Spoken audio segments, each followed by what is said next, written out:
మరణాత పాత నిబంధన గ్రంథము సమూయేలు మొదటి గ్రంథము 6వ అధ్యాయము 7వ వచనము నుండి 14వ వచనం వరకు కూడా ఈరోజు దేవుని వాక్యాన్ని మనము ధ్యానము చేద్దాం. కాబట్టి మీరు క్రొత్త బండి ఒకటి చేయించి కాడిమోయని పాడి ఆవులను రెంటిని తోలి తెచ్చి బండికి కట్టి వాటి దూడలను వాటి దగ్గర నుండి ఇంటికి తోలి యెహోవా మందస్సమును ఆ బండి మీద ఎత్తి అపరాధార్థముగా ఆయనకు మీరు అర్పించవలసిన బంగారపు వస్తువులను దాని ప్రక్కనే చిన్న పెట్టెలో ఉంచి అది మార్గమున పోవునట్లుగా విడిచిపెట్టుడి. అది బెత్షెమెషుకు పోవు మార్గమునబడి ఈ దేశపు సరిహద్దు దాటిన ఎడల ఆయనే ఈ గొప్ప కీడు మనకు చేసినని తెలుసుకొనవచ్చును. ఆ మార్గమున పోని ఎడల ఆయన మనలను మొత్తలేదనియు మన అదృష్టవశము చేతనే అది మనకు సంభవించననియు తెలుసుకుందుమనిరి. వారు అలాగున 2 పాడి ఆవులను తోలి తెచ్చి బండికి కట్టి వాటి దూడలను ఇంటి లోపల పెట్టి యెహోవా మందస్సమును బంగారు గడ్డలను పందికొక్కు రూపమును గల ఆ చిన్న పెట్టెను బండి మీద ఎత్తగా ఆ ఆవులు రాజమార్గమునబడి చక్కగా పోవచ్చు అరచుచు బెత్షెమెషు మార్గమున నడిచెను. ఫిలిష్తీయుల సర్దారులు వాటి వెంబడియే బెత్షెమెషు సరిహద్దు వరకు పోయిరి. బెత్షెమెషు వారు లోయలో తమ గోధుమ చేలను కోయుచుండిరి. వారు కన్నులెత్తి చూడగా మందస్సము వారికి కనబడెను. దానిని చూచిన వారు సంతోషించిరి. ఆ బండి బెత్షెమెషు వాడైన యెహోషువ యొక్క పొలములోనికి వచ్చి అక్కడనున్న ఒక పెద్ద రాతి దగ్గర నిలువగా వారు బండి యొక్క కర్రలను చీల్చి ఆవులను యెహోవాకు దహన బలిగా అర్పించిరి. దేవుడు తన పరిశుద్ధమైన మాటలు మన వినికిడిలో భద్రము చేసి దీవించును గాక. ప్రియమైన దేవుని పిల్లలారా, లౌకికమైనటువంటి జ్ఞానముతో నింపబడిన లోకములో దైవీకమైనటువంటి జ్ఞానముగంతునిగా మనము మారాలి అనంటే దేవుని వాక్యాన్ని మనము చదవాలి. ఈ లోకమంతా కూడా లౌకికమైనటువంటి జ్ఞానముతో నింపబడింది, పాపముతో నింపబడింది. కుట్రాలోచనలతో మానవుడు తన మనస్సును తన తలంపులను నింపుకుంటున్నాడు. ఇలాంటి భయంకరమైనటువంటి దుర్దినములలో ఉన్న దేవుని బిడ్డలమై ఉన్న మనందరం కూడా దేవుని వాక్యమును చదువుట వలన వినుట వలన మనకు క్షేమము కలుగుతుందని ప్రభువు దాసునిగా మీ అందరికీ నేను తెలియచేస్తూ ఉన్నాను. దేవుని వాక్యమును ఎందుకు చదవాలి అనంటే జ్ఞానముగా ఉండడానికి చదవాలి. దేవుని వాక్యమును ఎందుకు వినాలి అనంటే మన బ్రతుకులు క్షేమముగా ఉండడానికి దేవుని వాక్యమును మనము వినాలి. దేవుని వాక్యమును ఎందుకు మనము సాధన చేయాలి అని అనంటే దేవునిలో మనము భూమి మీద బ్రతికినంత కాలం కూడా పవిత్రముగా ఉండడానికి ఈ వాక్యమును మనము సాధన చేయాలి.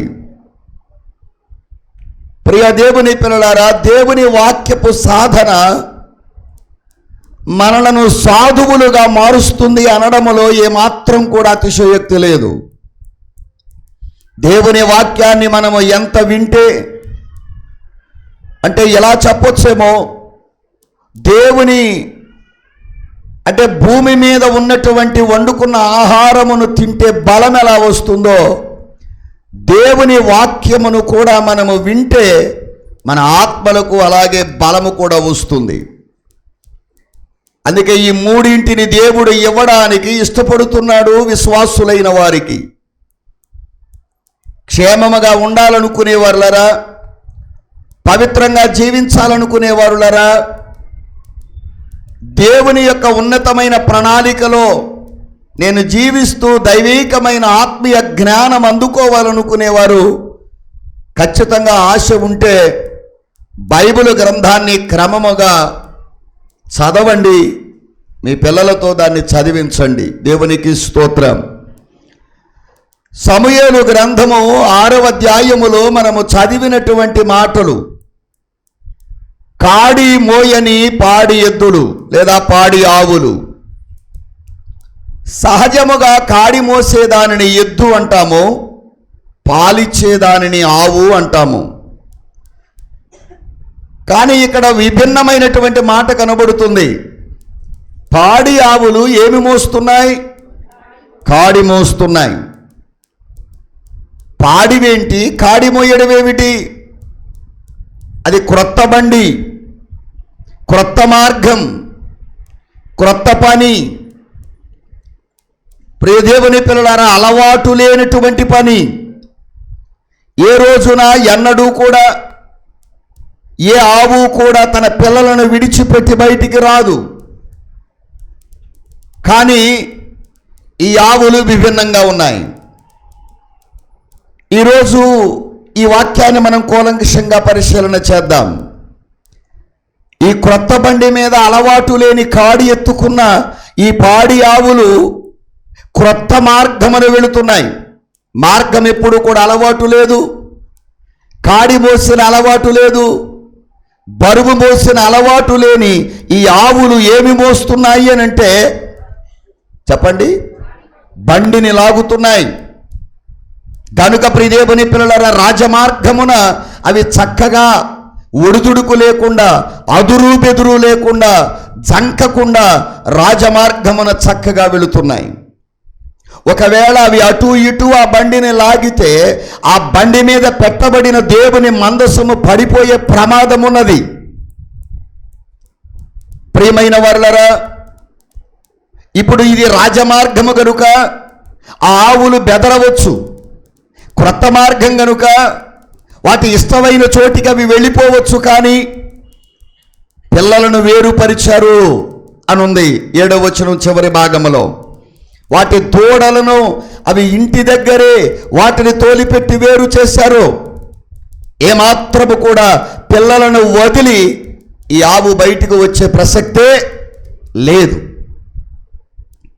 కానీ ప్రియదేవుని పిల్లలారా, 6వ అధ్యాయం 1వ వచనములో మందసము ఇశ్రాయేలీయుల దగ్గర నుంచి వెడలిపోయి ఫిలిష్తీయుల చేత పట్టబడి అప్పటికే 7 మాసములైపోయింది. అంటే మందసము ఇశ్రాయేలీయుల మధ్యలో లేదు. మందసము అనగా ప్రభువే, మందసము అనగా దేవుడే. దేవుడు అన్యుల చేతికి అప్పగించబడ్డాడు. ఇశ్రాయేలీయులు దేవుని భయము లేకుండా, పాప భీతి లేకుండా జీవించుటను బట్టి దేవుడు అన్యుల చేతికి అప్పగించబడ్డాడు. ఈ దినాన్న క్రైస్తవ జీవితంలో మనలో చాలామంది వారి ఇష్టానుసారముగా జీవించుటను బట్టి, వారి ఇష్టానుసారముగా మాట్లాడుటను బట్టి, వారి ఇష్టమైనటువంటి పోకడలకు లోకములో వెళ్ళిపోవుటను బట్టి అన్య జనాంగముల మధ్యలో నీ దేవుడు ఏమవుతున్నాడు అంటే అప్పగింపబడుతున్నాడు. యూదులు ఒక్కసారి సిలువ వేశారు, కానీ ఈనాటి క్రైస్తవులు నీ ప్రవర్తన ద్వారా, నీ అలవాట్ల ద్వారా, నీ ఆలోచనల ద్వారా ప్రతి దినము ప్రతి క్షణము కూడా ప్రభువైన యేసుక్రీస్తును సిలువేస్తున్నారు. దేవునికి స్తోత్రం. ఇశ్రాయేలీయులు ఎక్కడికి వెళ్ళినా వారితో మందసము ఉండేది. అలాగే మనము ఎక్కడికి వెళ్ళినా బైబిలు మన హృదయములో ఉండాలి. దేవునికే మహిమ కలుగును గాక. ఈ మందసములో ప్రధానమైనవి 3 ఉన్నాయి. ఒకటి ప్రియదేవుని పిల్లలారా, మన్నగల పాత్ర. రెండవది చిగురించిన అహరోను కర్ర. మూడవది రాతి పలకలు, 2 నిబంధన పలకలు. ఈ 3 కూడా ఈ మందసములో ఉన్నాయి. ఒక చిన్న పెట్టెను పెట్టి ఆ పెట్టెలో ఈ 3 పెట్టి ఆ పెట్టెను తీసుకుని వెళ్ళి ఆ క్రొత్త బండి మీద పెట్టారట. అందుకే నేను అంటున్నాను, ఈ పెట్టెకు ఏం చేశారు అంటే బంగారమును తాపడము చేశారు. ఇప్పుడు ఈ పెట్టెలో ఏమున్నాయి? 3 ఉన్నాయి. ఆ 3 మీకు చెప్పాను. ఈ పెట్టి దేంతో తయారు చేయబడింది? అడవిలో ఉన్న తుమ్మకర్ర చేత చేయబడింది. ప్రియమైన దేవుని సంఘమా, తుమ్మకర్ర మానవ స్వభావానికి గుర్తు, అడవి లోకానికి గుర్తు. లోకమనే అడవిలో ఉన్న ఈ మానవుడే దేవుడు భద్రపరుచుకున్న పెట్టి లాంటివాడు. నేనంటాను, ఈ బంగారపు పెట్టెలో ఉన్న ఈ మన్నా పాడైపోయేది కాదు. ఈ మన్నాను తిన్నవారికి కాళ్ళు వాయలేదు, కంటి చూపు తగ్గలేదు, ఆరోగ్యం పోలేదు, ఆయుష్కాలము క్షీణించలేదు. ఇది ఆకాశ ధాన్యం, ఇది దేవదూతల తిను ఆహారం. అందుకే యేసయ్య అన్నాడు కదా, జీవాహారమును నేనే అన్నాడు. అందుకే మీ అందరికీ చెప్తున్నాను, నేనంటాను, తరతరాలకు నీ సాక్ష్యం, తరతరాలకు నీ భక్తి, తరతరాలకు నీ విశ్వాసము నిల్వ చేయబడి ఉండాలి అని అంటే, నేనంటాను, దైవత్వములో మానవత్వం దాగి ఉంటే ఎప్పటికీ ఎన్నటికీ నీ సాక్ష్యము, నీ భక్తి, నీ యొక్క విశ్వాసము పాడైపోదు. దేవునికే మహిమ కలుగునుగాక. రెండవది, చిగురించిన అహరోను కర్ర. ఏ కర్ర? ఇప్పుడు దేవుడు నీతోనే మాట్లాడతాడా, మాతో మాట్లాడడా, మాకు కనబడడా అని కోరాహు మోషే మీద ఎదురు తిరిగి తనకు 250 మందిని సమకూర్పు దయచేసుకుని 12 గోత్రాల మీదకి తిరుగుబాటు చేశాడు. ఆ రోజు దేవుని పిల్లలారా, మోషే అంటున్నాడు, ఈ రాత్రి ప్రతివాడు గోత్రానికి ఒకటి చొప్పున కర్ర తెచ్చి ఆ మందసం దగ్గర పెట్టండి. ఆ మందసం దగ్గర పెట్టబడిన 12 కర్రలలో లేవి గోత్రపు కర్ర అయిన అహరోను కర్ర ఏం చేసింది? చిగురించింది. అంటే మందసములో మన్నా ఉంది, ఇప్పుడు మందసములో జీవమున్నది. జీవమున్నవాడు కదులుతాడు, జీవమున్నవాడు ఆకలంటాడు, జీవమున్నవాడు దాహం అంటాడు, జీవమున్నవాడు ఆశ ఉంది అంటాడు. సంఘమా, యేసయ్య జీవము నీలో ఉంటే ప్రార్థన అంటే ఆశగా ఉంటావు, సన్నిధి అంటే పరిగెత్తుకొని వస్తావు, దేవుని కార్యాలు అంటే నిలబడి వాటిని చక్కగా నువ్వు సాగిస్తావు. అందుకే జీవమగల దేవుడు నువ్వు ఆరాధించుచున్న దేవుడు. దేవునికి స్తోత్రం. అందుకే 12 కర్రల్లో ఏ కర్ర చిగురించింది?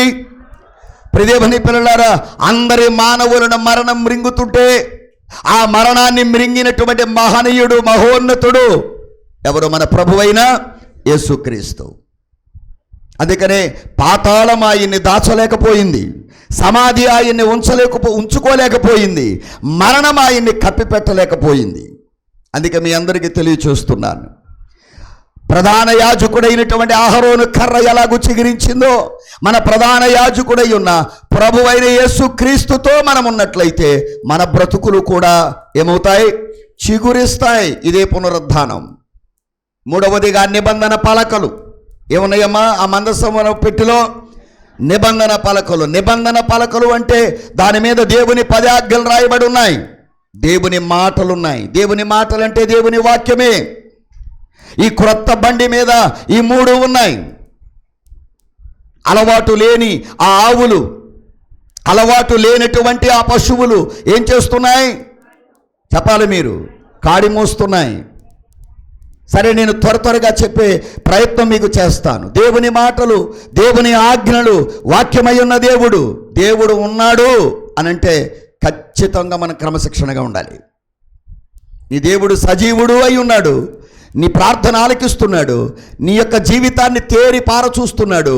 దేవుని సన్నిధిలో నుండి నింగిలో ఉన్న దేవుడు వంగి తొంగి నేల మీద ఉన్న మనందరిని దృష్టి పెట్టి చూస్తున్నాడు అన్నప్పుడు మనం ఎంత క్రమశిక్షణగా ఉండాలి. మీ నాన్న ఉన్నాడు రా, అల్లరి చేయొద్దు, జాగ్రత్త. తండ్రి భయం ఉన్నవాడు అల్లరి చేయడు. తల్లి భయం ఉన్న కుమార్తె దేవుని పిల్లర ఎలా పడితే అలా ఉండదు ఇంటిలో. భర్త భయం ఉన్న భార్య దేవుని పిల్లర విచ్చలవిడిగా తిరగదు. అలాగే కుటుంబ బాధ్యత ఉన్న పురుషుడు దేవుని పిల్లర ఎక్కడికి పడితే అక్కడికి పోయి ఏది పడితే అది చేయడు. దేవుని భయం ఉన్న సేవకుడు దేవుని పిల్లల ఆకాశమందున్న దేవుడు నన్ను చూస్తున్నాడు అనే భయం కలిగి ఉంటాడు. సంఘమా, నీకే భయం ఉండాలి? దేవుని భయము ఉండాలి. ఈ 3 నిబంధన పలకల్లో అయినా దేవుని పిల్లలారా, ఇశ్రాయేలీలు ఫిలిష్తీయుల చేతిలో ఓటమి పాలయ్యారు. గెలవలసిన ఇశ్రాయేలీలు ఎందుకు ఓడిపోయారు? కారణం ఏంటి? ఎందుకు ఓడిపోయారు అంటే దేవుడు వారిలో లేడు, వారి మధ్యలో లేడు. ఫిలిష్తీయులు దేవుని పిల్లలారా ఎందుకు విడిచాడయ్యా దేవుడు వారిని అంటే వారి ప్రవర్తన సరిగా లేదు, వారి బుద్ధి సరిగా లేదు, వారి గుణము సరిగా లేదు. వారు మన్నాను తింటున్నారు కానీ, చిగురించిన అహరోను కర్రల వలె పైకి కనిపిస్తున్నారు కానీ నిబంధనను అతిక్రమిస్తున్నారు, నియమాల్ని ఉల్లంఘిస్తున్నారు. దేవుని వాక్యము నీ హృదయంలో ఉండాలి. చేతిలో బైబిల్ ఉండాలా, చేతల్లో బైబిల్ ఉండాలా? చెప్పాలి మీరు. అది ఇంటిలో నువ్వు బైబిల్ ఎక్కడ పెట్టావని దేవుడు అడగడు, నీ హృదయములో బైబిల్ ఎంత ఉంది అని దేవుడు అడుగుతాడు. హృదయములో బైబిల్ ఉన్నవాడు దేవుని పిల్లలారా ఏ మాట పడితే ఆ మాట మాట్లాడటానికి ఇష్టపడడు, అబద్ధం ఆడడానికి ఇష్టపడడు, దూషించడానికి ఇష్టపడడు, ద్వేషించడానికి ఇష్టపడడు. ఓర్చుకుంటాడు, తట్టుకుంటాడు, తాళుకుంటాడు, నిలబడతాడు, నిలబెట్టే ప్రయత్నం చేస్తాడు. ఇది దేవునికి ఉన్నటువంటి గాడ్స్ పవర్. దేవుని పిల్లారా దేవుడిచ్చిన భాగ్యాన్ని బట్టి దేవుడు నీకు ఇచ్చేటువంటి శక్తి అలాంటిది. ఒకటి ప్రవర్తన బాగోపోతే మనమే మన పిల్లల్ని వారి సహవాసానికి వెళ్ళనివ్వం. ఒకటి ప్రవర్తన, ఒకటి బిహేవియర్, ఒకటి క్యారెక్టర్ మనకు నచ్చకపోతే మన ఇంటికి రానివ్వం. అవునా? దేవుని పిల్లారా పిల్లల పట్ల అతని చూపు బాగాలా, అతని మాట తీరు బాగాలా, అతని యొక్క వ్యవహార శైలి బాగాల, ఇలాంటి వాడిని ఇప్పుడు ఇంటికి తీసుకురాబకయ్యా అని నీ భర్తకో నీ పిల్లలకో చెబుతావు. మరి ప్రవర్తన బాగుండకపోతే మనమే వదిలేస్తున్నామే, మనమే తప్పిస్తున్నామే, మనమే పక్కన పెట్టేస్తున్నామే. మరి ఆత్మీయ జీవితంలో దేవుడు కూడా అంతేగా. నీ ప్రవర్తన బాగోకపోతే, వాక్యం లేకపోతే దేవుడు కూడా మనల్ని పక్కన పెట్టేస్తాడు. అందుకే మీ అందరికీ చెప్తున్నా, ఇశ్రాయేలీలు ఓడిపోవటానికి రెండు రీజన్స్. ఒకటి, దేవుడు మందసం వారి మధ్యలో లేదు, అంటే దేవుడు లేడు. దేవుని మందసము లేదంటే మన్నా లేదనేగా, జీవము లేదనేగా. మూడవది వాక్యము లేదు. ఈ మూడు లేవు. ఈ మూడు లేని వాడిని దేవుడు ఎందుకు అంగీకరించాలి? మాట్లాడలేదు. అందుకే మీ అందరికీ చెప్తున్నా, 4వ అధ్యాయం 2వ వచనానికి రండి ఒకసారి చూద్దాం.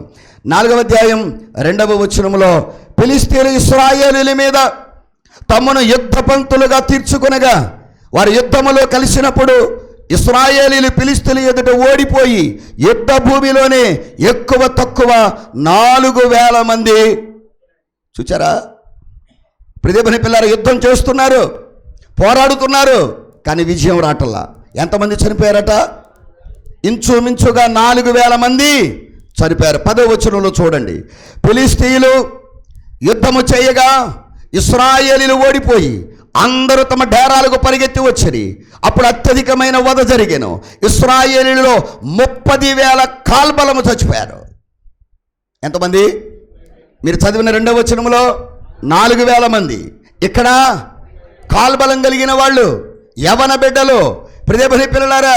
కానీ వీళ్ళకి ఏమీ లేదు, బుద్ధి బలము లేదు, భక్తి బలము లేదు, నిబంధన లేదు, నియమము లేదు. అందుకే దేవుని పిల్లలారా ఎంతమంది చనిపోయారు? దేవుని ప్రజలు శత్రువుల ఎదుట నిలబడలేకపోయారట. ఇది దేవుని నామానికి అవమానం కదా? చెప్పాలి మీరు. చాలామంది క్రైస్తవ బిడ్డలే ఇలా అంటున్నారని ఏమనుకోవద్దు. వాక్యము ఎరగని వారితో మన శ్రమలు పంచుకుంటున్నారు, వాక్యము ఎరగని వారితో మీ కుటుంబ విషయాలు మాట్లాడుతున్నారు, దేవుని ఎరగని అన్యులతో దగ్గర బంధువులని చుట్టాలని సంఘ విషయాలు వారితో మాట్లాడుతున్నారు. వాడు విన్నట్టే వింటాడు, అయ్యో పాపం చొచ్చో అంటాడు, సింపతి చూపించినట్టే ఉంటుంది, కానీ ప్రక్కకెళ్ళి నిన్ను వాడు గెలిచేస్తాడు. అందుకే మీ అందరికీ చెప్తున్నాను, సంఘంలో సమాధానం ఉండదు, కుటుంబంలో సమాధానం ఉండదు. ఎక్కడో దేవుని పిల్లారా పాత చింతకాయ పచ్చడి బంధు ఆడుతూ చెప్తారు వీళ్ళు. ఏ విషయం చెప్పాలి? వాడికి బైబిల్ తెలుసా? వాక్యం తెలుసా? మాట్లాడరే మీరు? వాడికి దేవుడు ఎంత గొప్పోడో తెలుసా? తెలీదు. వాడితో నీ కుటుంబ విషయాలు మాట్లాడుతున్నావంటే నువ్వు అన్యుడి కంటే దేవుని పిల్లలారా ఘోరమైన వ్యక్తివి అన్న సంగతి నేను మీతో చెప్తున్నాను. అందుకే ఇక్కడ కూడా దేవుని పిల్లలారా పాపము చేయు ప్రతివాడు దేవుని భయం కోల్పోతున్నాడు. పాపానికి దాసుడైన వాడు దేవునికి వారసుడిగా ఉండలేడు. పాపము ఎంత గొప్పవాడినైనా భ్రష్టుడిగా చేస్తుంది, వ్యర్థుడిగా మారుస్తుంది. అందుకనే ఇక్కడ మీరు చదివిన వాక్యములో తమ తమ డేరాలుగా పారిపోతున్నారట. ఎవరు చెప్పాలి? అది ఎవరు పారిపోవాలి? అసలు పారిపోవలసిన ఫిలిష్తీయులేమో గెలుస్తున్నారు, గెలవవలసిన ఇశ్రాయేలీలు ఓడిపోతున్నారు. దేవుని ప్రజలమై ఉన్న మనం, మందసమున్న మనం, వాక్యమున్న మనం, పరలోకపు జీవాహారాన్ని తింటున్న మనం, పాపము ఎరగని ప్రభువు మన మధ్యకొచ్చి దేవుని పిల్లల పరమ పవిత్రుడుగా, పరమ సాధువుగా, పరమ సద్గురువుగా మన మధ్యన 33.5 సంవత్సరాలు జీవించి నాలో పాపమున్నదని మీలో ఎవడైనా చెప్పగలడా అని లోకానికి సవాలు విసిరిన నా యేసయ్య శరీరమై ఉన్న దేవుని జీవము కలిగిన సంఘమా, నువ్వు ఓడిపోయి డేరాలుగా పరిగెత్తే స్థితిలో ఉన్నావా? ఒక్కసారి ఆలోచించు. మందసము అప్పటికే పట్టబడి 7 మాసాలు అయిపోయింది. దేవుని పిల్లారా, మందసము లేదు, మహిమ లేదు, దర్శనము లేదు, వాగ్దానాలు లేవు, కళలు లేవు. దేవుని పిల్లారా, ఈ పరిస్థితుల్లో వీళ్ళు ఏం చేస్తున్నారో 5వ వచనానికి వద్దాం రండి. 4వ అధ్యాయంలో యెహోవా నిబంధన మందసము దండులోనికి రాగా ఇశ్రాయేలీలు భూమి ప్రతిధ్వనించునంతగా గొప్ప కేకలు వేసిరి. చూసారా? 7వ వచనం మొదటి మాట జడిసి ఏమనుంది? మందసము దండులోనికి రాగానే ఇశ్రాయేలీలందరూ ఏమేస్తున్నారు? కేకలేస్తున్నారు. నేనంటాను, వాక్యము లేకుండా, ప్రార్థన లేకుండా, విశ్వాసము లేకుండా, భక్తి లేకుండా నీవు హల్లెలూయా హల్లెలూయా అని కేకలేస్తే ఈ కేకలకు ఎవడో భయపడ్డావు? మాట్లాడరే? నీ కేకలే వినబడతాయి కానీ వాటిలో బలము శత్రువుకి. అది ఇశ్రాయేలీయులకి భయపడలేదు వాళ్ళు. చూడండి, నేను చదువుతాను 6వ వచనం చివరి లైను. యెహోవా నిబంధన మందసము దండులోనికి వచ్చేదని ఎవరు తెలుసుకున్నారు? ఫిలిష్తీయులు తెలుసుకొని జడిశారు. క్రైస్తవులకి భయపడుతున్నారా ఇవాళ, లేకపోతే దేవుడికి భయపడుతున్నారా? చెప్పాలి మీరు. మరి మనకెందుకు భయపడలా? కొన్నిసార్లు ఈ మాట అంటున్నానని దయచేసి ఏమనుకోవద్దు, కానీ క్రైస్తవుల కంటే భక్తి బయట వారిలోనే ఎక్కువ కనబడుతుంది. మీకు అర్థమైందా? ఒక్కొక్క విశ్వాసి అయితే పాస్టర్ గారికి కూడా మరణ చెప్పదు. దేవుని పిల్లరా చెప్పదు, వందనాలు చెప్పదు. వాక్యం ఏంటది? బైబిల్ చదువుద్ది. 30 సార్లు చదివాను. ఎందుకు? దేనికి? ఏమి నేర్పిందని సార్లు చదివితే బైబిల్ నీకు? కానీ అన్యుడు ఏం చేస్తాడో తెలుసా? అరే ఆయన క్రైస్తవ మతానికి చెందిన గురువు అట్టరా అని లేచి నిలబడతాడట.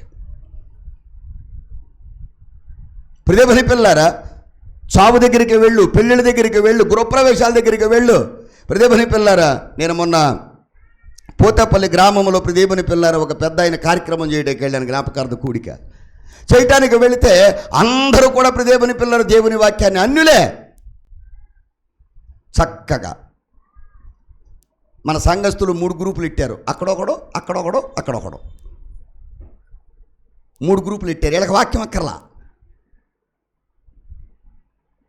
వెంటనే వాడిని కేకలేశాను, మీరే వాక్యం వినకపోతే ఎవరు వింటారని. వెంటనే లోబడి దేవుడి సముఖానికి వచ్చి కూర్చున్నారు దేవుని పిల్లల. అన్య జనాంగం అనేక మంది దేవుని వాక్యాన్ని శ్రద్ధగా విన్నారు. వారు వస్త్రాలు తెచ్చారు. ప్రార్థన చేసిన తర్వాత నుదుటి మీద సిలువు గుర్తు వేస్తుంటే తల వంచి దండం పెట్టి సిలువు గుర్తు ఉంచుకున్నారు. అదే క్రైస్తవుడు వచ్చాడు అనుకో, ఏయ్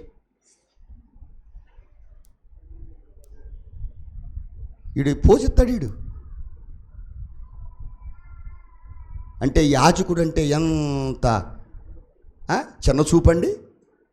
అలా చూసేవాళ్ళకి అలాగే ఉంది, పెద్ద చూపు చూసేవాళ్ళకి పెద్ద చూపు లాగానే ఉంది. దేవుడికి మహిమ కలుగును గాక. అది ఎన్ని రకాలైన మనుషులను చూస్తాం. మాట్లాడరే, మీరు పెళ్ళికో, పబ్బానికో, గృహప్రవేశానికో, చావుకో చూస్తారు. నేను రోజు చూస్తామేగా. మాట్లాడలేదు మీరు. 365 రోజులు 100,000 మందిని చూస్తాను నేను. ఒక్కో మీటింగ్కి వెళితే 2,000 మందిని, 3,000 మందిని, దేవుని పిల్లారా 1,500 మందిని, 500 మందిని, కనీసం 20 మందినైనా. ఒక ఆయన అన్నాడు, అయ్యగారు నా సంఘం 15 మంది, మీరు రావాలి వాక్యం చెప్పాలన్నాడు. 2 వచ్చి వాక్యం చెప్తానని చెప్పా. వాక్యానికి మందితో పని ఏముంది? దేవుడి మహిమతో పని. కానీ ఆమేన్.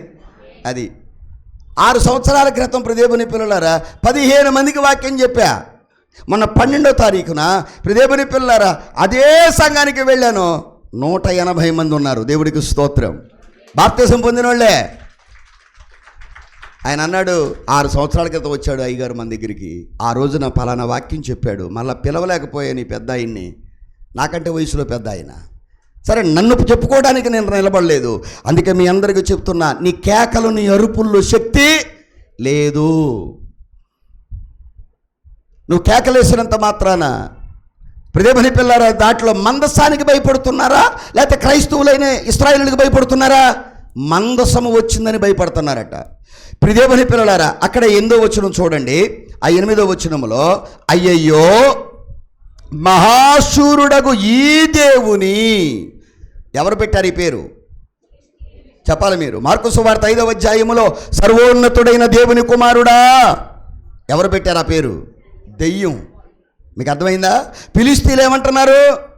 దేవుడు ఎవరట? ఆకాశ మహాకాశములు పట్టజాలని దేవుడు.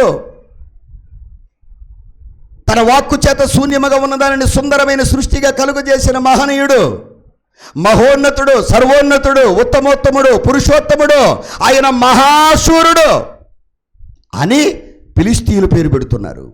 ఇశ్రాయేలీలు అంటే భయం లేదు, కానీ ఇశ్రాయేలీయులు దేవుడు అంటే మాత్రం వీళ్ళకి భయం ఉంది. మనకి ఎవడు భయపడపోవడం కారణం, మన దగ్గర దేవుని పిల్లరా ప్రవర్తన సరిగా లేకపోవడం, సాక్ష్యం లేకపోవడం, బుద్ధి నిఖరంగా లేకపోవడం, మాట మీద నిలకడ లేకపోవడం, భక్తి యొక్క బలం అన్ని జనాంగకి తెలియకపోవడం. నెబుకద్నెజరు పరిపాలన కాలములో భక్తి యొక్క బలం ఏంటో దానియేలైనటువంటి చిన్నవాడు ఆ నెబుకద్నెజరుకు రుజువుపరిచాడు. అందుకనే మందసం వారితో ఉన్నంత కాలం దేవుని పిల్లలారా వారు ఎవరికి భయపడలక్కర్లా. మందసం లేనప్పుడు అందరికీ వీళ్ళు భయపడాల్సి వచ్చింది. దేవుని పిల్లలారా, మందసం వారి మధ్యలో ఉన్నంత కాలం 5 పట్టణాల వారు, 5 రాజ్యాల వారు వీళ్ళకి భయపడ్డారు. సంసోను యొక్క అన్నదమ్ములు, గొలియాతు యొక్క అన్నదమ్ములు 5. ఏంటి 5 పట్టణాలు? 1 గాజా, 2 అష్కెలోను, 3వది అస్నదు, 4వది గాతు, 5వది ఎక్రోను. మీకు ఆ అధ్యాయాల్లోనే కనబడుతుంది, తర్వాత చదువుకోండి. 4, 5, 6 అధ్యాయాల్లో 5 పట్టణాలు కనబడతాయి. దేవుని మందస్సం మన మధ్యలో లేకపోతే వెళ్ళిన ప్రతి చోట మనకు ఓటమి ఎదురొస్తుంది. వెళ్ళిన ప్రతి చోట మనకు భంగం ఏర్పడుద్ది. వెళ్ళిన ప్రతి చోట మనకు ఏడ్పు, కన్నీరు మిగులుద్ది, బాధ మిగులుద్ది. అదే దేవుడి మందస్సమైన వాక్యము హృదయములో ఉంటే ఓటమొచ్చే చోట కూడా గెలుపు వస్తుంది. ప్రియమైన పిల్లలారా, నువ్వు నిషేధింపబడ్డావా, నిన్నే మూలక తలరాయిలాగా నిలబెట్టేస్తాడు. అక్కడ నువ్వు లేకపోతే ఈ పని అవదన్నట్టుగా చేస్తాడు. దేవుని వాక్యము నీలో లేకపోతే, దేవుని మందసభ లేకపోతే, మన్నా కలిగిన పాత్ర లేకపోతే, చిగురించిన అహరోను కర్ర లాంటి జీవము నీలో లేకపోతే 100 బైబిళ్ళు ఉంటే ప్రయోజనము లేదు. బైబిల్ నీ హృదయములో ఎంత ఉంది? బైబిల్ గ్రంథం ఈ రోజున చాలామంది పట్టుకొని మందిరానికి తీసుకుని వెళ్ళే గ్రంథం అనుకుంటున్నారు. లేదు, నువ్వు పట్టుకున్న గ్రంథం భూలోకము నుండి నిన్ను పరలోకానికి తీసుకుని వెళ్ళే గ్రంథం అన్న సంగతి నువ్వు ఎప్పుడు గ్రహిస్తావో అప్పుడు నీ రూట్ మ్యాప్ కరెక్ట్గా ఉంటుంది. దేవుని పిల్లరా, the God's destiny in the holy Bible. దేవుడికి మహిమ కలుగును గాక. అది నీ డెస్టినీ నీకు తెలుస్తుంది. గూగుల్ మ్యాప్లో మనకి లొకేషన్ షేర్ చేస్తే మనం వెళ్ళిపోట్లా మాట్లాడరే. నీ డెస్టినీ దగ్గర ఎర్ర డాట్ ఒకటి, ఆ ఎర్ర డాట్లో నల్ల చొక్క ఒకటి ఉంటుంది. మాట్లాడరే.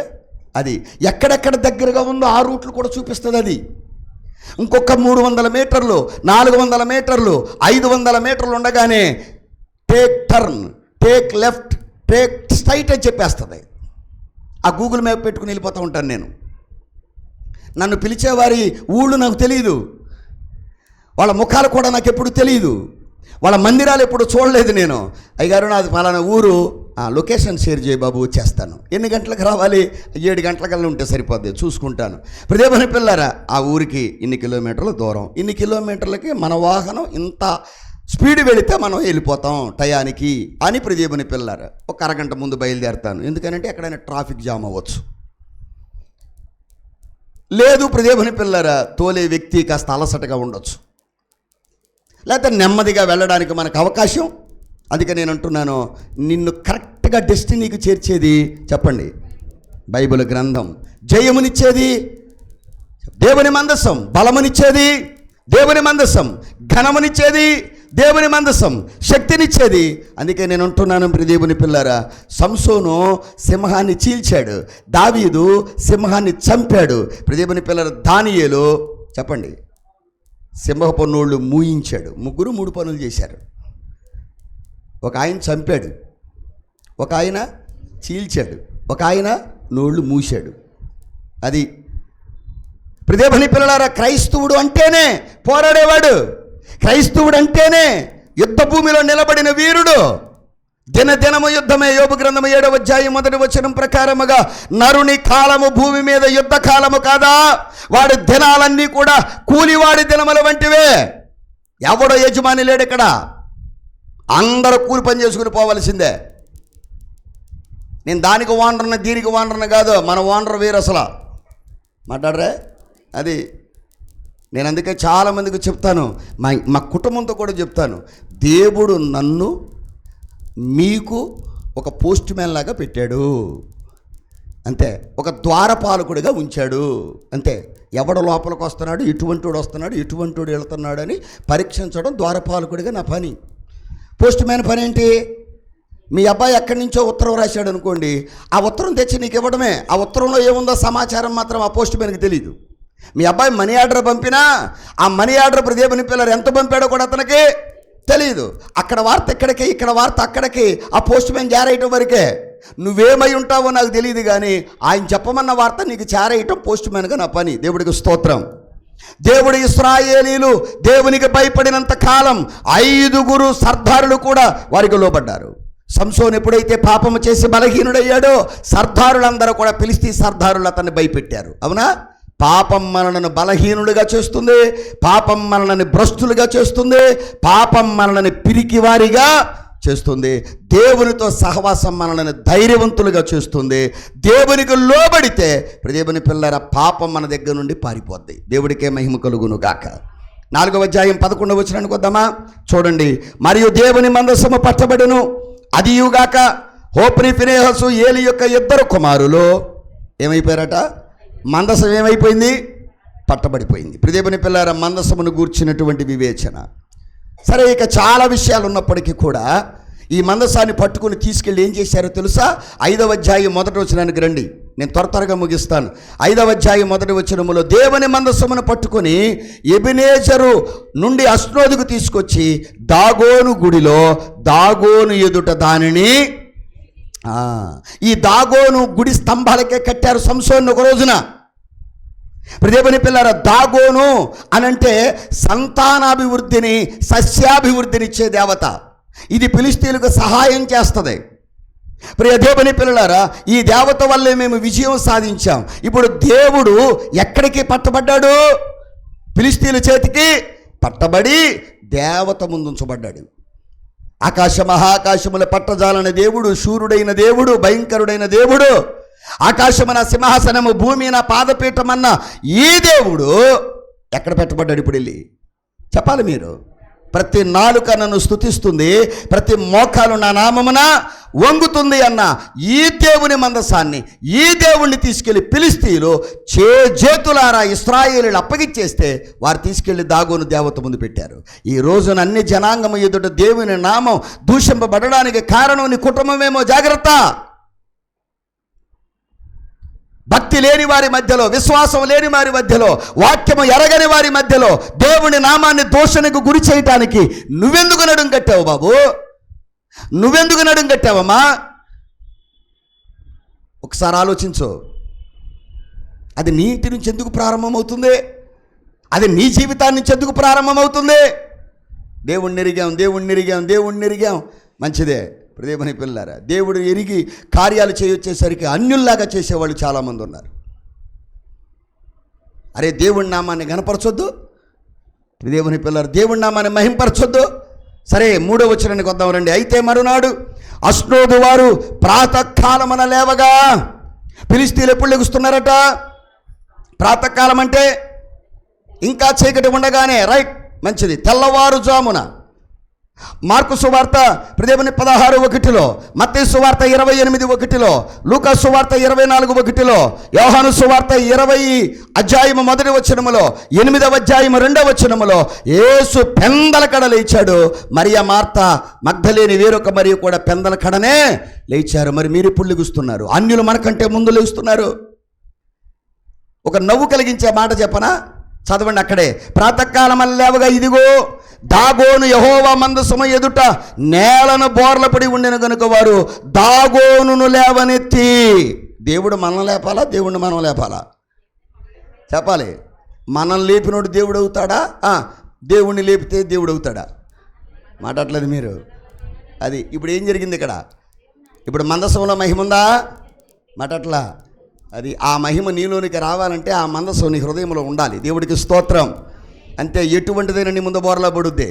అది గొల్యాత్ అయినా కానీ, దాగోనైనా కానీ, ప్రియమైన పిల్లలు శత్రువు ఎంత బలవంతుడైనా కానీ, ప్రియమైన పిల్లలారా నీ సంపాదన కొద్దిగా ఉండొచ్చు, నీ రుణం అధికంగా ఉండవచ్చు, ప్రియమైన పిల్లలారా నీ కుటుంబ భారం నీకంటే మించిపోయిందై ఉండొచ్చు, లేకపోతే నీ వ్యక్తిగత జీవితం నీకు సమస్యగా అనిపించవచ్చు.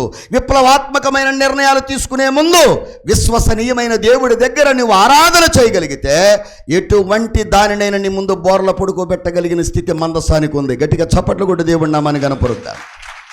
గ్రంథ రాజములన్నిటికీ రాజగ్రంథం నా ప్రభు అయిన యేసుక్రీస్తు మనకిచ్చినటువంటి రాజగ్రంథం. అంత గ్రంథాన్ని పట్టుకొని, అంత గ్రంథాన్ని దేవుని పిల్లలు చదువుతూ కూడా దేవీ దేవతల ముందు నువ్వు బోర్ల పడుతున్నావంటే అయ్యయ్యయ్యయ్యో ఎంత విచారం! మీరే ఆలోచన చేసుకోండి.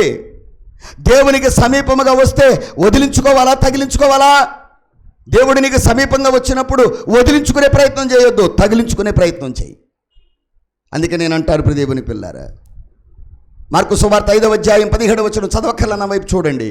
మా ఊరి వదిలిపెట్టి వెళ్ళిపో అన్నారు వాళ్ళు. వాళ్ళ ఊరికి వెళితే, అవునా? అది అసలు యేసయ్య వారికి సమీపంగా వెళితే ఉండిపోయి అనొద్దు. సమరీలు ఏమన్నారు? ఉండిపోమన్నారు. గదరణీల సేనాదయ్యాల పిచ్చివాడు పట్టిన గలలీలు ఏమన్నారు? వెళ్ళిపో అన్నారు. నువ్వు ఉండిపోమంటావా, వెళ్ళిపోమంటావో నువ్వే తెలుసుకో. ప్రపంచం ఆ ఊరిని మర్చిపోయింది. వాళ్ళు పందులు మేపేవారు. ప్రియమైన పిల్లలారా, ఆ పశువులు మేపేవారిని ప్రపంచం మర్చిపోయింది. కానీ దేవుడు మర్చిపోలా. సముద్రాన్ని దాటి వెళ్ళాడట దోనెక్కి. ఆ సముద్రమే లోకమైతే లోకాన్ని దాటి పరలోకాన్ని దిగి ఆయన చిన్న దోణి వంటి సంఘాన్ని కలిగి ఆదరికి వెళ్ళాడు. ఒక్క సేనాదయ్యాల పిచ్చోడు కోసం, ఒక్క నశించిపోతున్న ఆత్మ కోసం ఆదరికి వెళ్ళాడు. ప్రియమైన పిల్లారా, అదే మార్కు సువార్త 2:7 దోణి దిగాడు అని రాయబడింది. అంటే ఆయన పరలోకాన్ని విడిచిపెట్టి వచ్చాడు.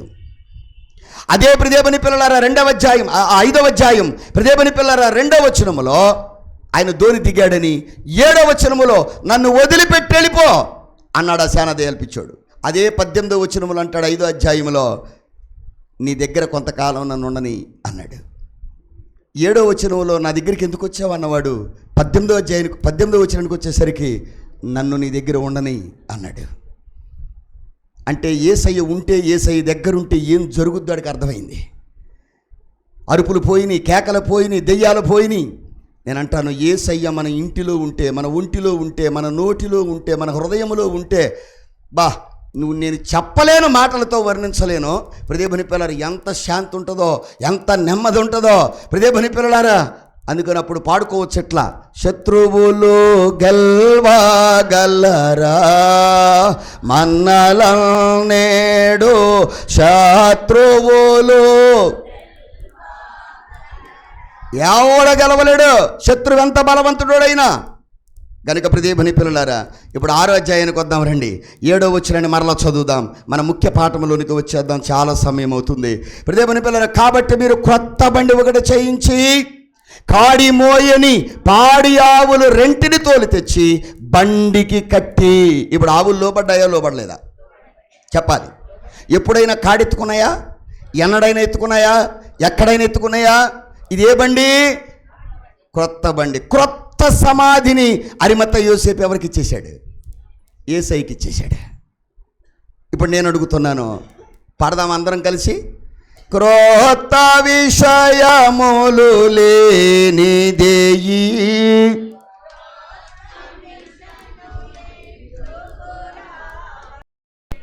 క్రొత్త విరాగ అన్ని మిషనులు గొప్పగా పెరిగి మేఘం బెక్కును మనో విచారము కూడదు నీకు మహిమ తలంపులే కావలేను.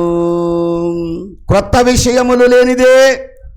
ఇప్పుడు దేవుని మనసం మోసిన అలవాటు కానీ లాగిన అలవాటు కానీ ఈ ఆవులకి లేదు. ఇంతకాలం మనల్ని కాచాడు, ఇంతకాలం మనల్ని మేపాడు, ఇంతకాలం మనల్ని కాపాడాడు కనుక ఈ యజమానికి మనం లోబడిపోతే ఎలా అని ఈ ఆవులట లోబడ్డాయి. ఎవరికి? యజమానికి. అవును, ఎందుకు పనికిరాని మనల్ని పాడి ఆవులుగా మార్చింది ఆయనేగా. పాడి పంట ఇచ్చినవాడు ఆయనేగా. శుభప్రదమైన బ్రతుకునిచ్చినవాడు ఆయనేగా. నెమ్మది కలిగిన జీవితాన్ని ఇచ్చినవాడు, దాన్ని స్థిరపరిచినవాడు ఆయనేగా. మరి ఇప్పుడు పాడి ఆవులుగా మలచబడిన నీవు ఆయన కాడి ఎత్తుకోవద్దు? మాట్లాడలేదు మీరు? ఎత్తుకోవాలొద్దా? ఇంత కని, ఇంత పెంచి, ఇంత పెద్ద చేసి నిన్ను చదివించా, నన్ను చూడవా అని అడగవా నీ కొడుకు నీ కూతుర్ని? మాట్లాడలేదు. అందుకనే ప్రభువు కూడా కాడి ఎత్తుకొనుట, బండి బరువులాగుట అలవాటు లేదు ఈ యొక్క చెప్పండి ఆవులకి. మీలో చాలామందికి ఇంకా సేవ అనే కాడిని ఎత్తుకోలా, మోకాళ్ళ జీవితం అనే కాడిని ఎత్తుకోలా, సన్నిధి అనబడే కాడిని ఎత్తుకోలా, కనిపెట్టు గంట అనే కాడిని ఇంకా మీలో చాలామంది ఎత్తుకోలా. కాడెత్తుకోవాలి అని అంటే ఈ పాడి ఆవులు తమ బిడ్డలను, తమ ఇంటిని, తమ యజమానిని వదిలిపెట్టి రావాలి. మాట్లాడలేదు మీరు? పిల్లల అరుపులకు ఆగిపోతే ఆరాధనకు రాగలమా? స్నేహితుల యొక్క మాటలకు లోబడితే దేవుణ్ణి మనం ఆరాధించగలమా? బంధుమిత్రాదులు ఇంటికి వచ్చారు అని తెలిసి వారితో కూర్చుంటే మనం ఆరాధన చేయగలమా? చెప్పాలా? ఎవరో మమ్మల్ని చూస్తున్నారు అని అంటే ప్రియదేవుని పిల్లారా, మహిమగల దేవుని పాటలు ఆ డయాస్ మీద నిలబడి పాడగలమా? మాట్లాడలేదు. చాలామంది ఆరాధనకి ఎందుకు రాలా? చుట్టాలు వచ్చారు అయ్య గారు. మంచిది. రేపు సుడిమంగళం అయిపోయా కొత్తారాళ్ళు. మాట్లాడలేదు మీరు? ఎందుకని రారు? అంతా అయిపోయిందిగా, ఇంకో ఇల్లు చూసుకుంటారు వాళ్ళు. వాళ్ళు వచ్చారని దేవుడు పని నువ్వు మానేసుకోవడం ఏంటి? ప్రియదేవుని పిల్లలారా, సన్నిధి మోకాళ్ళ జీవితం. అందుకని మీ అందరికీ చెప్తున్నా, క్రొత్త బండి అంటే అలవాటు లేని పని. ఏ పని? అలవాటు లేదు కదా కాడిమేయటం. చెప్పండి, మీలో చాలామందికి ఇంకా మోకాళ్ళ జీవితం. ప్రార్థన అనగానే కొంతమంది తలలు ఉంచుతారు, కూర్చుంటారు. ప్రార్థన అన్నప్పుడు ఖచ్చితంగా చెప్పండి మనం ఏం చేయాలి? మోకరింపరాదా మన దేవుని ఎదుట. ఎవరి ఎదుట? అది. అయ్యా నన్ను పాడి ఆవుగా మార్చావు, ఈరోజు నా ఈ నిండు కొండగా నా జీవితం ఉందంటే, వెలితి లేకుండా నేను జీవిస్తున్నానంటే, కరువు కాటకాలు ప్రపంచంలో కనబడిన ఆ లోటు లోపాలు నా ఇంటిలో లేకుండా నువ్వు నన్ను దయ చూపించావు అంటే కారణం నువ్వే ప్రభువా. నీ కాడి నేను మోస్తానయ్యా, నీ బండి నేను లాగుతానయ్యా, నీ సేవ నేను చేస్తానయ్యా, నీ గురించి 10 మందికి ప్రకటిస్తాను నాయన. అబ్బో, పిల్లల కోసం తెగపాకులు ఆడిపోతాం. అసలు దేవుడి సంఘం అంటే పట్టి పట్టినట్టు ఉంటారు కొంతమంది. అసలు వాళ్ళ సొంత కార్యక్రమం అంటే దేవుని పిల్లలు అల్లాడిపోతారు. అదే దేవుడి కార్యక్రమం అంటే ప్రారంభించి అర్ధగంట అయిన తర్వాత వస్తారు. మాట్లాడరే? అది వాళ్ళకేదైనా దేవుని పిల్లలు జరిగితే అక్కడ వాలిపోవాలి కాకిలాగా సేవకుడు. అదే సేవకుడికి ఏదైనా జరిగితే పత్తా ఉండరు వీళ్ళు. మళ్ళీ వంతులు, మాకు జరిగితే వచ్చాడా, మేము వెళ్తాకి లింగిలిక్కమంటే 2 పిల్లలోనూ ఒక కుటుంబం పెట్టుకున్న నీకే అన్ని పనులుంటే మాట్లాడరే? ఇన్ని సంఘాలు నడిపే నాకెన్ని పనులు ఉంటాయి చెప్పండి? మూహిడి మొహాల చెప్పండి, నాకు ఎన్ని ఉంటాయి? నువ్వు లింగిలిక్కమంట చేసేది ఒక కార్యక్రమం, నాకు ప్రతిరోజు కార్యక్రమమే. మాట్లాడలా? నువ్వు కట్టిన ఒక ఇల్లుకి ఒక గృహప్రవేశం, నాకు ఎన్ని గృహప్రవేశాలు ఉంటాయో, ఎన్ని పెళ్ళిళ్ళు ఉంటాయో. రాడు పాటర్ గారు అంటే ఎట్టతాడు, నువ్వు కొలిచిన కొలతే అది. కనుక జాగ్రత్త, వంతులయ్యొద్దు ఎప్పుడు సేవకుడి మీద. అర్థం చేసుకునే ప్రయత్నం చేయి. సేవకుడు తీర్మానం ఏంటి, సమర్పణ ఏంటి, ఎందుకు పరిగెత్తుతున్నాడు. అసలు నా సమర్పణ, నా కమిట్మెంట్ అయితే సేవకుడే అల్లాడిపోవాలి, విశ్వాసులు కాదు, సేవకులే. దేవుడికే మహిమ కలుగును గాక. అది ప్రభువిచ్చిన మహా గొప్ప కృప. చాలాసార్లు చెప్పానేమో, మరలా చెప్తున్నా. విశ్వాసరావయ్య గారు, సతీబడి గారు, కరుణమ్మ గారు ప్రభువునందు నిద్రించారు. ఆవిడ్ని కారులో పడేసుకుని దేవుని పిల్లల గుడివాడి నుంచి పేడని తీసుకొచ్చా. ఇక్కడే వచ్చేసరికి అన్ని ఏర్పాటు చేశారు సంఘ బిడ్డలైన వారు. చక్కగా దానిలో పడుకోబెట్టాను.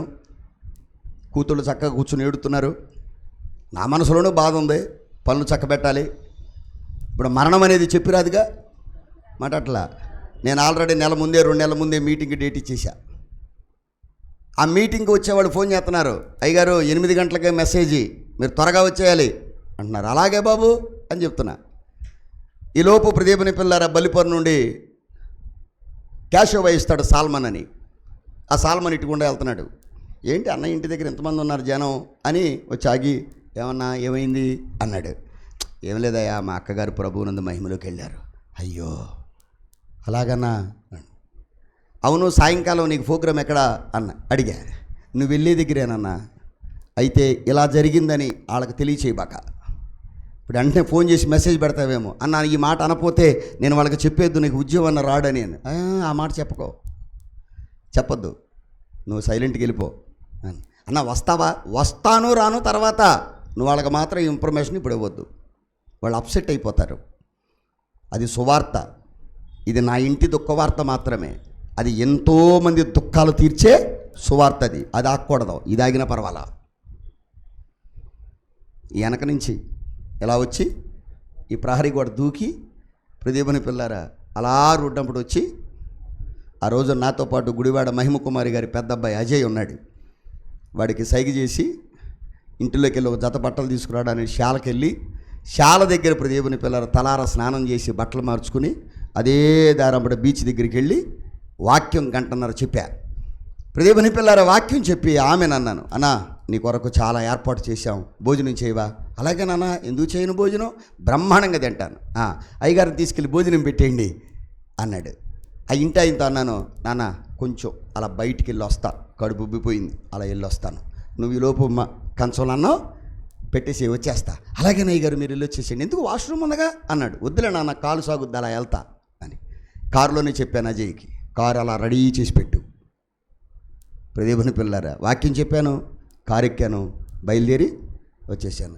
అయ్యగారు అన్నం ఎందుకు తినలేదు అంటే ఆ సాల్మన్ అప్పుడు చెప్పాడు, వాళ్ళ అక్కగారు చనిపోయింది, అయినా వచ్చి మీకు వాక్యం, అది నా సమర్పణ.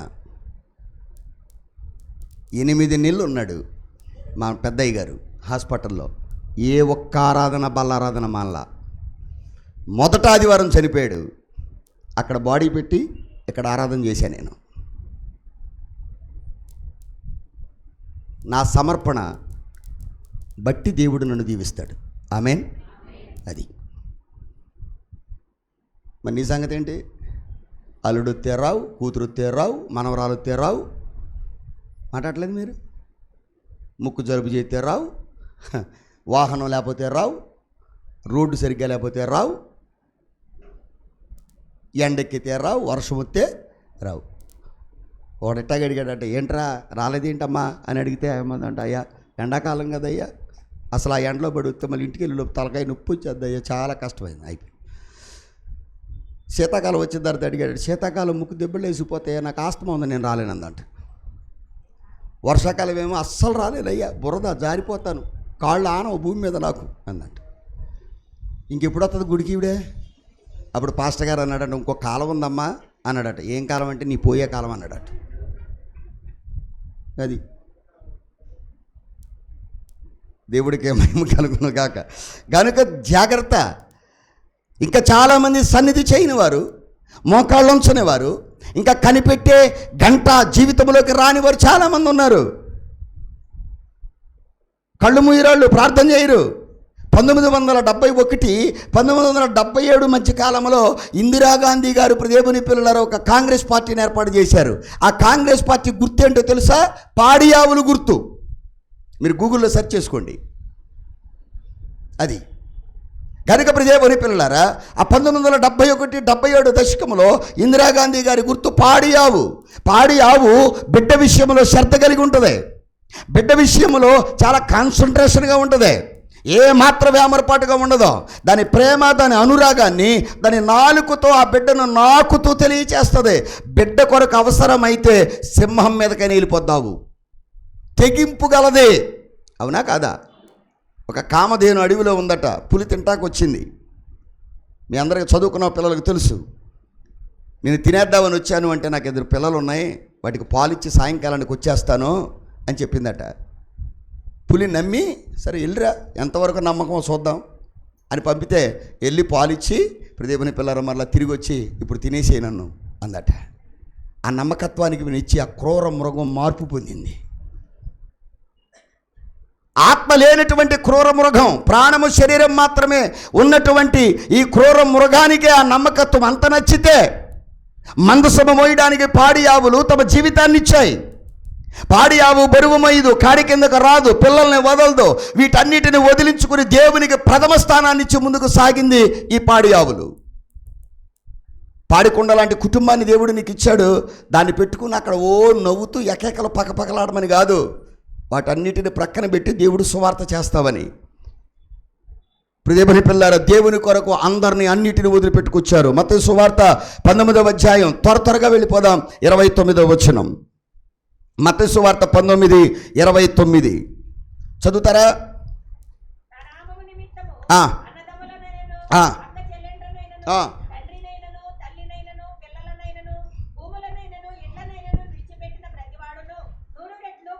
దేవునికి మహిమ కలుగును గాక.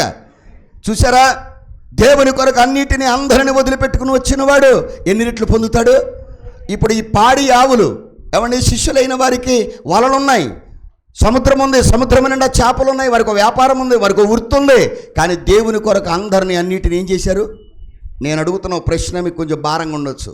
దేవుని కొరకు నువ్వేం వదులుకున్నావు? సే ఎస్ ఆర్ నో, ఏదో ఒకటి చెప్పాలి. దేవుడు నీ కొరకు ఏం వదిలాడు? అదొకటేనా? పరలోకాన్ని, తన మహిమను, సింహాసనాన్ని, పరిశుద్ధుడు పరిశుద్ధుడు పరిశుద్ధుడు అనే ఆరాధనని వచ్చాడా? అదే దేవుని కొరకు మరి నువ్వేం వదిలిపెట్టావంటున్నా. అడగొచ్చా మిమ్మల్ని ప్రశ్న? మాట్లాడరే? దేవుని కొరకు నేను చాలా రాత్రులు నిద్ర వదిలేసా. చాలా సభలకు వెళ్తాను, కొన్నిసార్లు ఆయిల్ డబ్బులు కూడా రావు. దేవుని కొరకు చాలా వదిలేశా. దేవుని కోసం చాలామందిని వదిలేశా. నా క్షేమాన్ని కోరేవారు, దేవుడి నామాన్ని అవమానపరిచేవారు వదిలేశా. పోలే, దేవుడి నామాన్ని అవమానపరిచారులే, నా క్షేమాన్ని చూస్తున్నాడు కానీ నేను పక్కన పెట్టుకోవాలా. నన్ను పొగిడేవాళ్ళు, పరిచయం లాంటి వాళ్ళు ఎంతోమందిని వదిలేశా. నేను అడుగుతున్నా, దేవుని కొరకు నువ్వేం వదిలేవు? ఒక్కళ్ళ దగ్గర సమాధానం లేదంటే నేను అడుగుతున్నాను, పాడి ఆవులు నేర్పే పాఠాలు చెప్తాను, జాగ్రత్తగా వినండి. దేవుని కొరకు అన్నిటినీ అందరినీ వదిలిపెట్టేసిన శిష్యులు, దేవుని కొరకు నువ్వేం వదిలేశావు? భోగభాగ్యాలు వదులుకున్నారు వాళ్ళు. పౌలు అంటాడు, నేను క్రీస్తు కొరకు సమస్తమును పెంటగా. కొంతమంది ఉద్యోగాలు వదిలిపెట్టి సేవకు వచ్చారు, కొంతమంది వ్యాపారాలు వదిలిపెట్టి సేవకు వచ్చారు, కొంతమంది లాభాలు వదిలిపెట్టి వచ్చారు. నష్టాలు కలిగితే సేవకు రాలా, లాభాలు వదిలి. ఒక విలియం కేరీ, అంత దూరం వద్దు, మన మచిలీపట్నంలో ప్రక్కనే ఉన్న హైనమ్మ గారు 12 ఏళ్ల వయసులో దర్శనం కలిగితే ఆస్తిపాస్తుల్ని, అమ్మా నాన్నని, అన్నదమ్ముల్ని అందరినీ వదిలిపెట్టి ఆవిడ చివరి తుది శ్వాస కూడా ఇక్కడే వదిలిపెట్టేసింది. ఆలోచించాలి. చౌదరి పురుషోత్తం గారు, విలియం బెంటిక్, విలియం కేరీ, దేవుని పిల్లలారా, ఎన్ని మిషనరీలు వచ్చారండి మన దేశానికి. వాళ్ళు తిరిగి మరలా వాళ్ళ ఆస్తుల కోసం, అన్నదమ్ముల కోసం, అక్క చెల్లెమ్మల కోసం తిరిగి వెళ్ళారా? అశువులు బాశారు.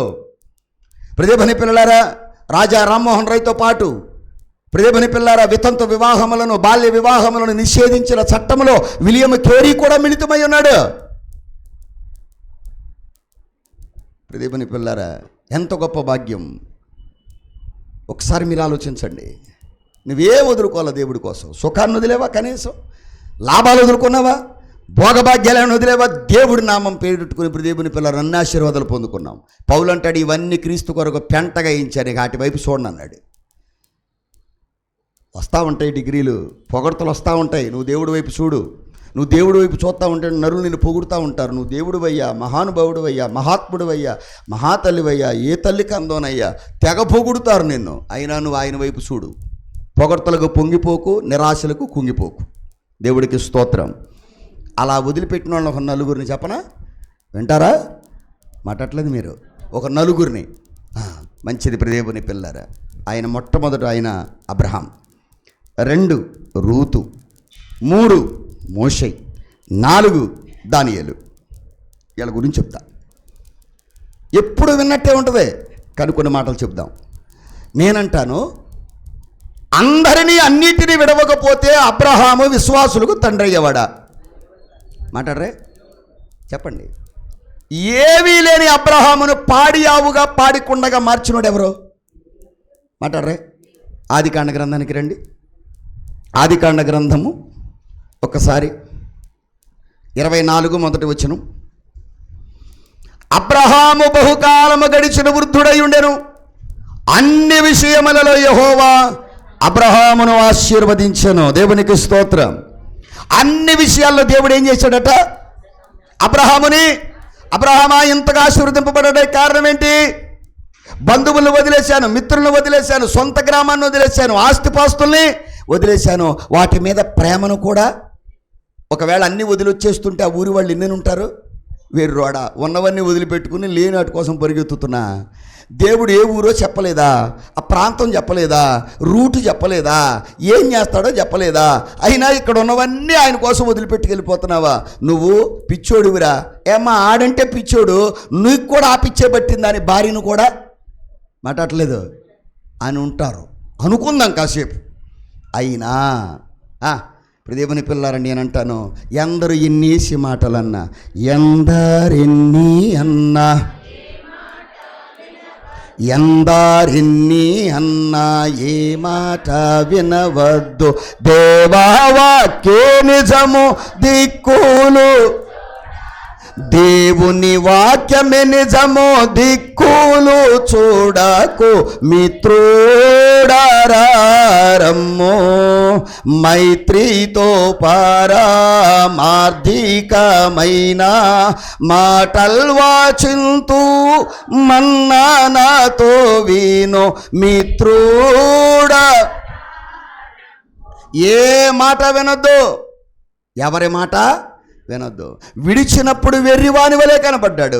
ఆ మాటలే అబ్రహాముకు మూటలుగా మారాయి. మందసం మోయడం జీవిత లక్ష్యంగా చేసుకున్నాడు. నీ మాటే నాకు మందస్సమయ్యా, నీ వాగ్దానమే నాకు మందస్సమయ్యా, నీ దర్శనమే నాకు మందస్సమయ్యా. నువ్వు చెప్పిన మార్గంలో పోతా. రాజమార్గంగా రాజులాగా నడిచాడు. హేతు కుమారుల మధ్యలో రారాజును చేశాడు. దేవుడికి స్తోత్రం.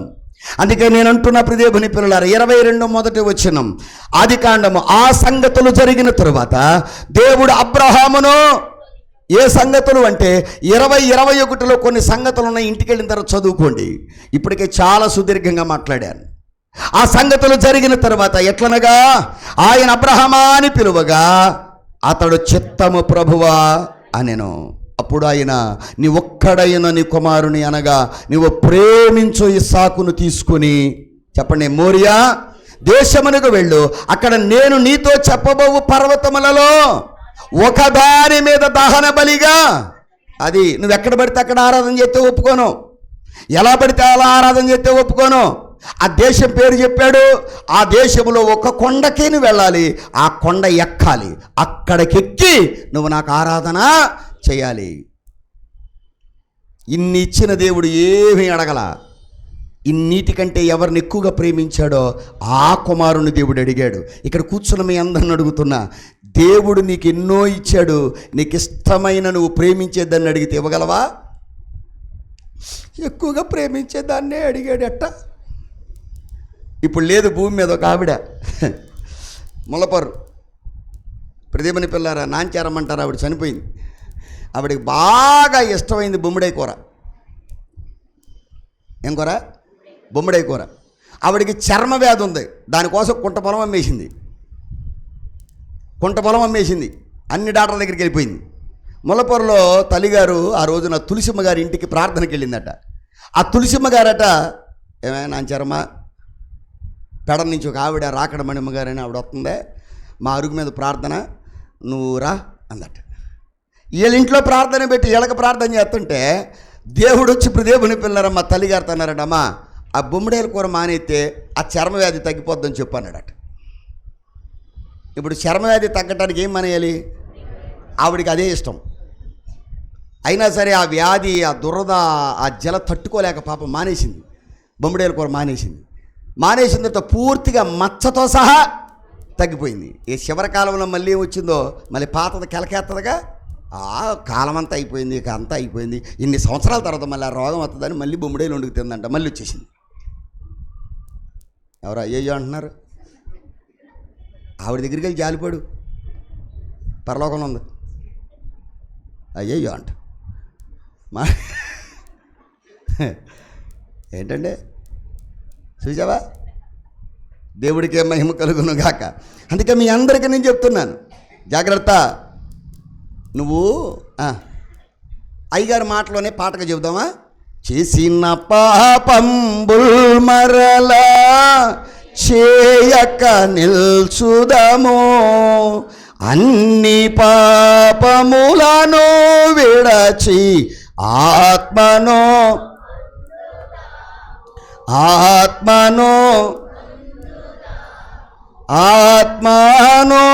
పొందుదాము. ఏ పాపాలట? చేసిన పాపములు మరలా అంటే దాని అర్థం ఏంటి? చేసి మానేశావు, మరలా వచ్చి పలకరుతుంది అది. మాట్లాడరా? మరి ఆ పాపం మరలా చేయకుండా జాగ్రత్త పడితే నువ్వేం పొందుతావు? నిలబడితే ఏం పొందుతావు? మంచిది. ఇప్పుడు దేవుని పిల్లారా, అబ్రహాం గారు చాలా భయంకరమైనటువంటి నిర్ణయం తీసుకున్నాడు. కనుక ప్రియదేవుని పిల్లలారా, మందసము మోయడం జీవితం లక్ష్యంగా చేసుకున్నాడు. పిల్లల అరుపులకు కేకలకు చెవులు మూసుకున్నాయి. 22వ అధ్యాయం 1వ వచనం చదివారు. 3వ వచనం చూడండి, అక్కడ నేను చదువుతాను చూడండి. చివరి భాగంలో ఇస్సాకును వెంట పెట్టుకొని దహన బలి కొరకు కట్టెలను చీల్చి, దహన బలి కొరకు ఏం చీల్చాడు? 9వ వచనానికి వద్దాం రండి. 9వ వచనానికి మళ్ళా చివరి భాగంలో, ఆ మధ్య భాగంలో అబ్రహాము అక్కడ బలిపీఠమును కట్టి కట్టెలు చక్కగా పేర్చి, కట్టెలు ఏం చేశాడు? మొదట చీల్చాడు, తర్వాత ఏం చేశాడు? కాలిపోయే కట్టెలే కదా, చీల్చటం ఎందుకు, పేర్చటం ఎందుకు? మాట్లాడలేదు, కాలిపోయే కదండి. మాట్లాడలేదు. రౌండ్ కర్రనే పేరుస్తా పోతే పేరుపు రాదు. మాట్లాడలేదు మీరు. కట్టేమవ్వాలా, అది రొట్టేమవ్వాలా, వెరవాలా, మల్టిప్లై అవుద్ది. కట్టేమవ్వాలా, చీల్చాలా, తర్వాత ఏం చేయాలా? క్రమంగా దాన్ని పేర్చాలి. విశ్వాసులారా, రొట్టి పంచేటప్పుడు యేసయ్య అన్నాడు, వారిని క్రమంగా కూర్చోబెట్టండి అన్నాడు. ఆరాధనకి ఏమవసరం చెప్పాలి? సమయం, క్రమం, స్థలం అవసరమా కాదా? అది మన ఇష్టం వచ్చినప్పుడు వచ్చి మన ఇష్టం వచ్చినప్పుడు వెళ్ళిపోవడం కాదు. చాలామంది ఆరాధన జరుగుతుంటే, వాక్యం జరుగుతుంటే సెల్ ఫోన్ వస్తే, ఏమంటే కొంతమంది ఎవరో కబురు చేస్తే ఆ ఫోను అనగానే బయటికి వెళ్ళిపోతున్నారు. వాళ్ళతో మాట్లాడి మన లోపలికి వచ్చేస్తున్నారు. నీ ఆరాధన ఏంటి? క్రమం లేదు. అది గనక జాగ్రత్త. ప్రియమైన పిల్లలారా, బలిగా ఇవ్వు అన్నాడు. ఇప్పుడు అబ్రహాం ఈ కొత్త బండి మీద ఎప్పుడు అలవాటు లేని మాట దేవుడు చెప్పాడు. మొయ్యాలా, పడేయాలా, బండిని లాగాలా, తిరగేయాలా? ఎప్పుడు కాడి మొయ్యని పాడావు, అయ్యా ఇంతటి వాణ్ణి చేసింది నువ్వేను. సంతాపంతో నిండిపోయిన నా బతుక్కి సంతానాన్ని ఇచ్చింది నువ్వే, నిన్నెందుకు పడేస్తాను నాయన అని పాడియావుగా మారి కాడి మోస్తున్నాడు. దేవుడికి మహిమ కలుగును గాక. అది ఎంత మదనపడి ఉంటాడు లోపల అబ్రాం, ఎంత ఏడ్చుంటాడు. ఏవడిగినా ఇచ్చేద్దునరా ప్రేమించిన కుమారుణ్ణి అడిగాడు. నిన్ను పరీక్షించడానికి దేవుడు కొన్ని నువ్వు ప్రేమించిన వాటిని వదులుకోమంటాడు. దేవుడికే మహిమ కలుగును గాక. కనుక ప్రియ దేవుని పిల్లలారా, దేవుని సన్నిధానంలో నిలబడిన మనందరం కూడా అబ్రహాము వలె ఎన్నేసి మాటలు పడినా దేవుడు మనలను ఏదైతే చేయమన్నాడో దాన్ని చేయుటకు మనం పని పూనుకోవాలి. దేవుడికే మహిమ కలుగును గాక. ఆమేన్. మంచిది. ఈ కొద్ది మాటలను దేవుడు మన వినికిడిలో భద్రము చేసి దీవించును గాక. ఆమేన్ చెప్పండి. మంచిది.